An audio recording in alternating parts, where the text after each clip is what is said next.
এইবার কি তাহলে ভারতের ন্যাশনাল অ্যান্থেম জনগণ মন পরিবর্তন হয়ে বন্দে মাতরম ভারতের ন্যাশনাল অ্যান্থেম বা জাতীয় সঙ্গীত হতে চলেছে? এটা অনেকেরই অজানা যে কেন বঙ্কিমচন্দ্রের বন্দে মাতরমকে ছেড়ে রবীন্দ্রনাথের জনগণ মনকে জাতীয় সঙ্গীত করা হয়।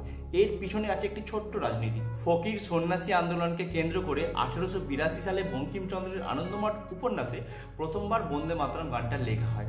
ভারত ভূমি আমার মা, আমি তোমায় প্রণাম করি, এই স্লোগানটা ব্রিটিশ বিরোধী আন্দোলনে সমস্ত দেশপ্রেমীকে ভিতর থেকে নাড়িয়ে দেয়।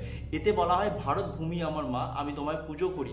ভারতকে দেবী দুর্গা রূপে পুজো করার কথা বলা হয়, যা আসলে আরএসএস বিজেপি মতাদর্শের সাথে সম্পূর্ণরূপে অ্যাসোসিয়েট করা যায়। কিন্তু মুসলিম লীগের কিছু সদস্য বন্দে মাতরম গান এবং এই উপন্যাসের তীব্র বিরোধিতা জানায়। ফলত সেই সময়কার কংগ্রেস নেতৃত্ব 1911-তে লেখা রবীন্দ্রনাথের জনগণ মনকে বন্দে মাতরমের পরিবর্তে জাতীয় সঙ্গীত করার কথা ভাবনা চিন্তা শুরু করে দেয়, যা আসলে সর্বধর্ম সেকুলার ইন্ডিয়া এবং ভারতের ইউনিটি ডাইভার্সিটিকে প্রতিনিধিত্ব করছিল।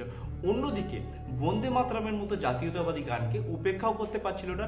ফলত ফাইনালি যে সিদ্ধান্ত নেওয়া হয় যে বন্দে মাতরমকে ভারতের জাতীয় গান এবং রবীন্দ্রনাথের জনগণ মনকে জাতীয় সঙ্গীত করে রাখা হবে। কিন্তু কালের নিয়ম দেখুন, আজ যারা ক্ষমতায় আছে আইডিওলজির দিক থেকে তারা সহজেই বঙ্কিমচন্দ্রের আনন্দমঠ উপন্যাস এবং বন্দে মাতরম গানের সাথে নিজেদেরকে অ্যাসোসিয়েট করতে পারে। সেই জন্য তারা ডিবেট করছে এবং হতে পারে আগামী দিনে জাতীয় সঙ্গীত রূপে বন্দে মাতরমকে নির্বাচিত করা হলো।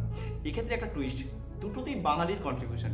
বাঙালি রবীন্দ্রনাথের জনগণ মনকে মেনে নেবে নাকি বঙ্কিমচন্দ্রের বন্দে মাতরমকে? কমেন্টে অবশ্যই জানিও এবং এই রকম ইনফরমেটিভ ভিডিও দেখতে হলে অবশ্যই আমাকে ফলো করো।